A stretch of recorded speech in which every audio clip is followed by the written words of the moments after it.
यह है सुनील का घर और यहां सुनील पढ़ाई कर रहा है। अब सुनील ऑफिस जाने के लिए तैयार हो रहा है। तैयार होकर वह अपनी गाड़ी की ओर जाता है और ऑफिस के लिए निकल पड़ता है।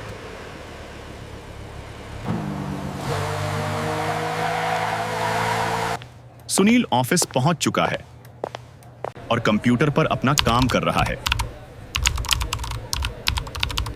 सुनील को परमेश्वर में बहुत अधिक विश्वास था, इसलिए वह हर रोज चर्च जाता था। आपने मुझे सब कुछ दिया है, ऐसे ही कृपा बनाए रखना। चर्च में बैठकर सुनील बाइबल पढ़ रहा है। अब सुनील चर्च से बाहर निकलकर घर की ओर जा रहा है। रास्ते में उसकी मुलाकात अपने एक दोस्त गौरव से होती है। कैसा है भाई? बड़े दिन बाद दिखाई दिया है। मैं ठीक हूँ भाई, आप कैसे हो? मैं भी ठीक हूँ भाई। आप किधर से आ रहे थे? भाई मैं चर्च से आ रहा हूँ प्रार्थना करके। अच्छा भाई, एक बात बताओ मुझे कि परमेश्वर कैसा है, कहाँ रहता है? परमेश्वर निराकार है, वो दिखाई नहीं देता। भाई मैंने तो पढ़ा है बाइबल में कि परमात्मा साकार है, उसका शरीर है। भाई ये कहाँ लिखा है? मैंने तो आज तक ऐसा नहीं पढ़ा। पेज नंबर 4 उत्पत्ति 1 में लिखा है कि परमात्मा ने मनुष्य को अपने जैसा बनाया है। जब परमेश्वर ने मनुष्य को अपने जैसा बनाया, तो परमात्मा का शरीर भी मनुष्य जैसा हुआ है। अब आप बताओ, परमात्मा निराकार कैसे हुआ? तुम झूठ बोल रहे हो, ऐसा कुछ नहीं लिखा, ऐसा कुछ नहीं लिखा। सुनील गौरव पर गुस्सा होकर वहां से चला जाता है और सीधे चर्च में फादर के पास जाकर सवाल करता है। फादर, मुझे एक बात बताओ, परमेश्वर कैसा है, कहाँ रहता है? बेटा, परमेश्वर निराकार है, वो दिखाई नहीं देता। क्या फादर, बाइबल में ऐसा कुछ लिखा है कि परमेश्वर ने मनुष्य को अपने जैसा बनाया? बेटा, बाइबल में ऐसा कुछ नहीं लिखा। परमेश्वर निराकार है। फादर, मुझे मेरे दोस्त ने बताया है कि परमात्मा साकार है। उसने बाइबल का पेज नंबर भी बताया है। ऐसा कुछ नहीं लिखा, सब झूठ बोलते हैं।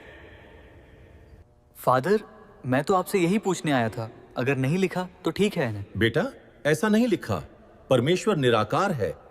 इसके बाद वह घर पहुंच जाता है, लेकिन गौरव की कही हुई बात उसके मन में घर कर जाती है। वह दिन रात उसी के बारे में सोचता रहता है। फिर एक दिन सुनील गौरव को कॉल करता है। हेलो गौरव, कैसा है भाई? भाई मैं ठीक हूं, आप सुनाओ, कैसे हो? भाई मैं भी ठीक हूं। मुझे एक बात बताओ, अभी आप मेरे घर आ सकते हो? हाँ भाई, मैं आ सकता हूं, पर बात तो बताओ, क्या हो गया?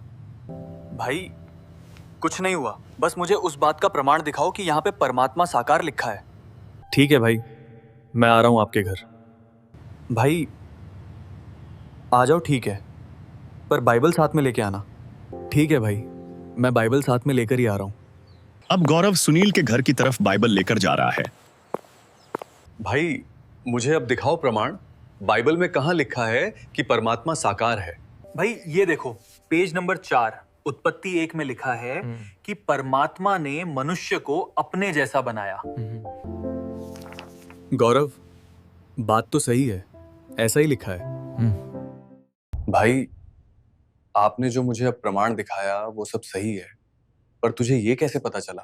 भाई मैं संत रामपाल जी महाराज की सत्संग सुनता हूँ, वहां से ही पता चला।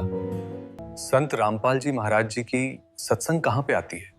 संत रामपाल जी महाराज की सत्संग साधना टीवी पर शाम 7:30 बजे आती है। अब गौरव टीवी का रिमोट उठाकर संत रामपाल जी महाराज की सत्संग सुनील को सुनाने के लिए लगा देता है।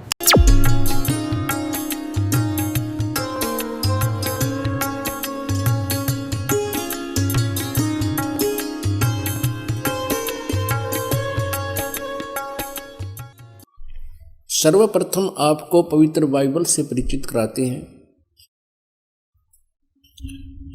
पवित्र बाइबल के पढ़ने वालों से आप पूछिएगा परमात्मा साकार है व निराकार, वो कहेंगे परमात्मा निराकार है, और कहते हैं गॉड इज फॉर्मलेस।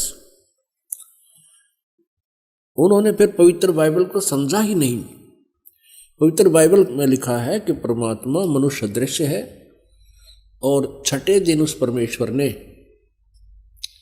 कहा कि हम मनुष्य को अपने स्वरूप के अनुसार उत्पन्न करेंगे, और वैसा ही कर दिया। छठे दिन भगवान ने मनुष्य को अपने स्वरूप में उत्पन्न किया, नर और नारी करके उनकी उत्पत्ति की। अब देखिएगा प्रमाण पवित्र बाइबल में।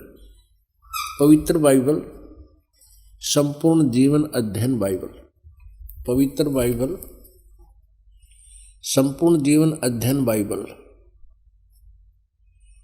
संपादक हैं डेविड स्टुअर्ट, अंग्रेजी,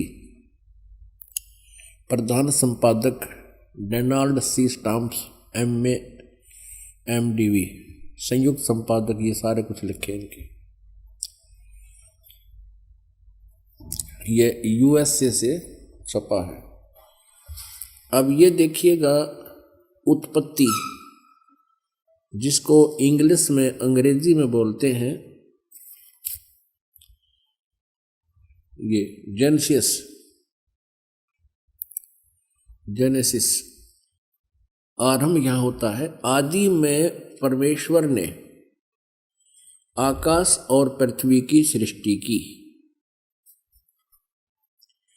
पृथ्वी बेडौल और सुनसान पड़ी थी और गहरे जल के ऊपर अंधियारा था, तथा परमात्मा का आत्मा जल के ऊपर मंडराता था। जब परमेश्वर ने कहा कि उजियाला हो, तो उजियाला हो गया। और परमेश्वर ने उजियाले को देखा कि अच्छा है, और परमेश्वर ने उजियाले को अंधियारे से अलग किया। और परमेश्वर ने उजियाले को दिन, अंधियारे को रात कहा। सांझ हुई, फिर भोर हुआ, भोर माने सुबह। इस प्रकार ये पहला दिन की रचना की प्रभु ने, परमात्मा ने, परमेश्वर ने।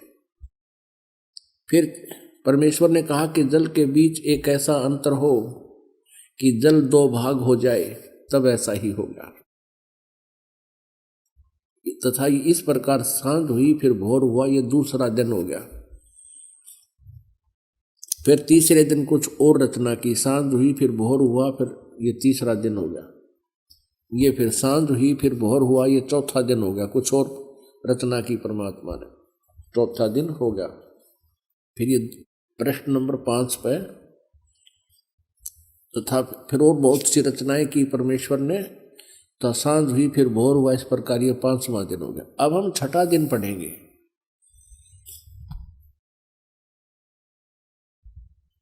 फिर परमेश्वर ने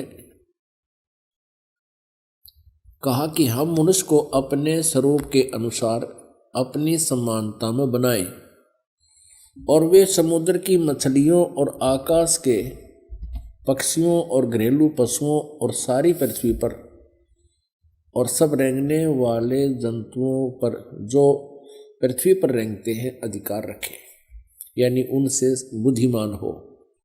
तब परमेश्वर ने मनुष्य को अपने स्वरूप के अनुसार उत्पन्न किया। अपने ही स्वरूप के अनुसार परमेश्वर ने उसको उत्पन्न किया, नर और नारी करके उसने मनुष्यों की सृष्टि की। पुण्यात्माओं फिर पढ़ लो। तब परमेश्वर ने मनुष्य को अपने स्वरूप के अनुसार उत्पन्न किया। अपने ही स्वरूप के अनुसार परमेश्वर ने उसको उत्पन्न किया, नर और नारी करके मनुष्यों की सृष्टि की। अब पवित्र बाइबल में उत्पत्ति ग्रंथ अध्याय नंबर 1 का श्लोक नंबर 26 है। ये इसमें स्पष्ट कर दिया है कि परमात्मा मनुष्य जैसा है, उसने मनुष्य को अपने जैसा बनाया है, नर और नारी करके उसकी उत्पत्ति की। आगे परमेश्वर ने एक और कमाल किया है कि मनुष्यों के लिए मांस खाने का आदेश उस परम पिता का नहीं है जिसने सब ब्रह्मांडों की रचना की, जो कुल का मालिक है।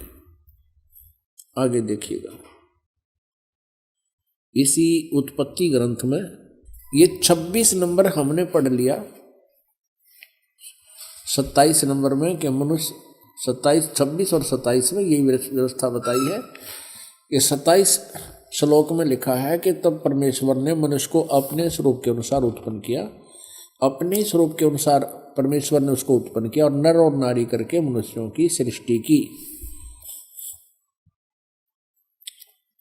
अब 29 श्लोक में देखो, फिर परमेश्वर ने उनसे कहा मनुष्यों को, सुनो, जितने बीज वाले छोटे छोटे पेड़ सारी पृथ्वी के ऊपर हैं और जितने वृक्षों में बीज वाले फल होते हैं वे सब मैंने तुमको दिए हैं, वे तुम्हारे भोजन के लिए हैं। अब पूर्ण परमात्मा का कोई आदेश नहीं है मांस आहार करने का किसी भी मनुष्य को। और ये कितना बुरी तरह खाते हैं ये ईसाई लोग। तब सांझ हुई, फिर भोर हुआ, इस प्रकार 6वां दिन हो गया। ये और बहुत सी रचनाएं की इसके बाद। अब 7वां दिन देखो,